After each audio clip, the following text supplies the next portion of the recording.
Thank you for allowing me to join this debate on the second reading of the National Security Council Bill, HB number 2 of 2022. Mr. Speaker said the enactment of this bill is long overdue. It is long overdue in that this current constitution became law in May of 2013. So to have this bill be enacted now, when the National Security Council is specifically legislated for in Section 209, almost 10 years later, is not good enough. I think the Constitution is very clear.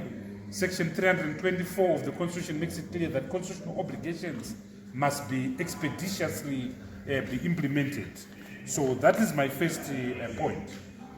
My second point, Mr. Speaker, is that I acknowledge that the draft bill reproduces Section 206 of the Constitution of Zimbabwe, because Section 206 lays the foundation of the national security policy of Zimbabwe.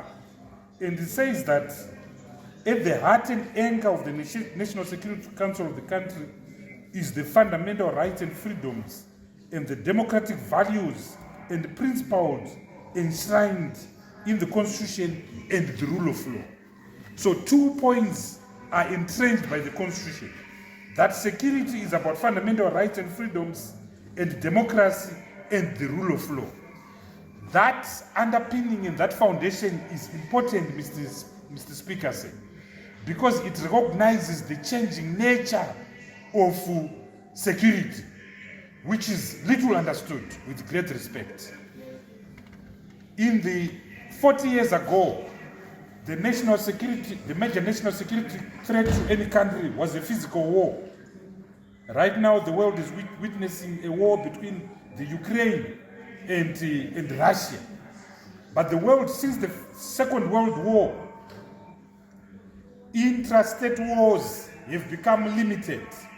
The chances of Zimbabwe ever going to war with its neighbors, with either South Africa or Botswana or Namibia or Angola, are extremely limited.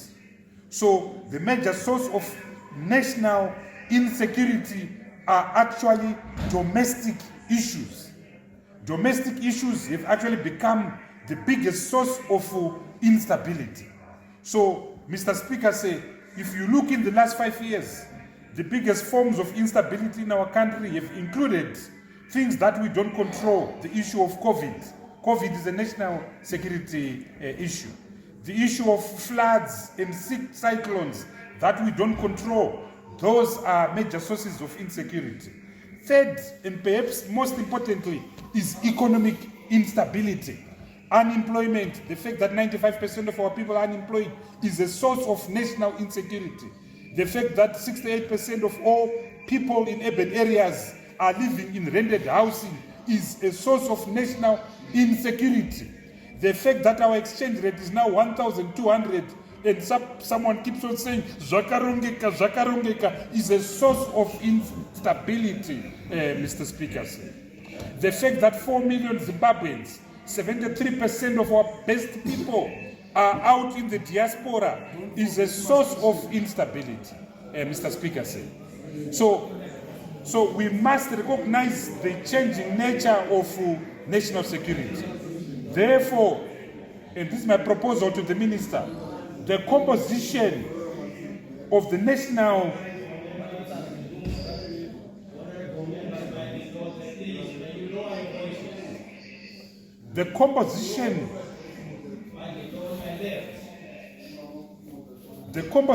of the national security, with great respect, Mr. Speaker, must recognize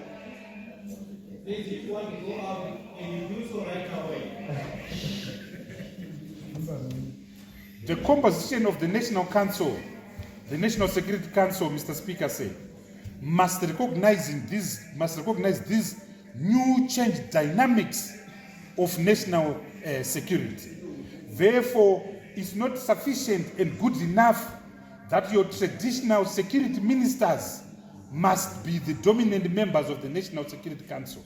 If you look at the proposed clause 5, only the Minister of Finance is added to the Minister of Defense, the Minister responsible for Home Affairs, and the Minister responsible for Intelligence. I submit, Mr. Speaker, that the Minister of Health must be there for obvious reasons.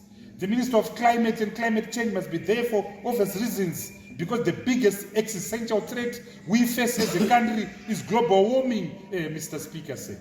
It's now raining in April because of global warming. Some parts of Zimbabwe are becoming deserts because of carbon emissions. That minister must be in the National Security Council. The Minister of Justice, who is seated over there, must be in the National Security Council, because the anchor of National Security Council, as I've submitted before, is human rights, democracy, and the rule of law. So we must move from a security polity, a security discourse which looks at physical threats, the threats of physical threats, or as Honorable Themba Mliswa has mentioned, Security Council which is reduced to gossip. How many wives does this one have? How many children does this one have?